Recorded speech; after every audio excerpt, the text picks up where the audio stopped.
First year teachers, here are 3 tips / pieces of advice that I want to give to you that I wish I had my first year of teaching. Let's go. What's up everyone? My name is Omar Espinoza and I teach middle school math, science, and also multimedia here in Southern California. And I wanted to put this video together because I wish I had these 3 things that I had to learn through experience, these tips of advice that I want to give to you in today's video. Let's go ahead and start with number 1, and that is being mindful of your commitments. Now, you're a first year teacher going into the school. You want to show that you're a valuable asset and you want to move from that probationary or temporary status to permanent / tenure, right? So I want to go ahead and start that there's nothing wrong with getting into committees or doing after school tutoring. Nothing wrong with that. You got to put in the work, but also be mindful of your commitments. I jumped into committees, I jumped into teaching after school tutoring, that I noticed that I was burning out really quick at the beginning of the school year, right? And it affected ultimately the energy I brought into the classroom. Tip number 2, social emotional learning before classroom instruction.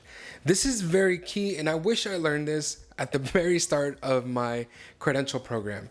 So let's take a step back from the education piece and understand this. We are human beings. We make decisions based on our emotions, right? You've heard, I'm hangry. I'm sorry what I said when I was hangry, right? Hungry, angry.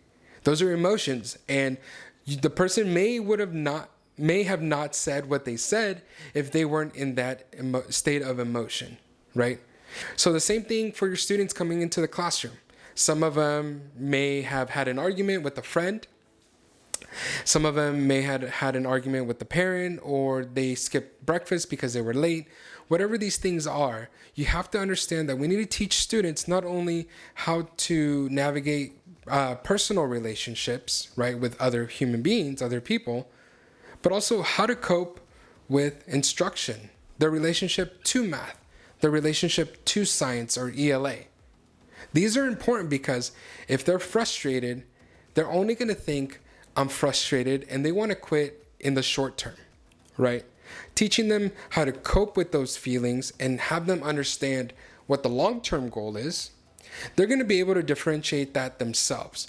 I'm frustrated right now, but I know I will overcome this. Teaching them those skills before any instruction is really going to help set them up for success. Tip number 3, and the most controversial one ever that I love, is you have the right to differentiate curriculum. Listen to open ears of what I'm about to say, okay?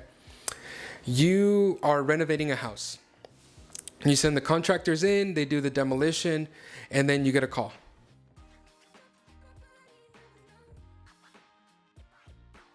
Hey, you have a decision to make. You have choice A and choice B.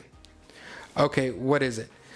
Choice A is we could just build on top of it, cover it with tile, and then move forward. Or B, you can fix it for another 12 grand, and we have a strong foundation. Your choice. All right, I hope you chose B because you would want to fix that foundation before you build on top of it.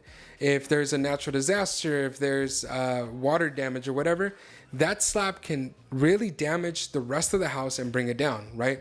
Perfect sense. I would want to fix that. But in education, we're taught to push the kids through because getting them exposed will be better in the long run. But look at the risk we're taking with that. We're taking a huge risk by just simply exposing students to the content, right? Now, we need both. We need to expose them to the content, but also address their individual needs. Because that gap that's like this starts growing every year. You know what comes along with that gap? Their emotional relationship towards that subject. Whether it's math, ELA, whatever, they're going to start saying, I hate it, I hate it, I hate it, right? So that's why you have the right to differentiate curriculum. And people are going to tell you, nope, you got to follow it A, B, C, D, E, because they're written by experts. But in reality, those experts are not in your classroom, are they?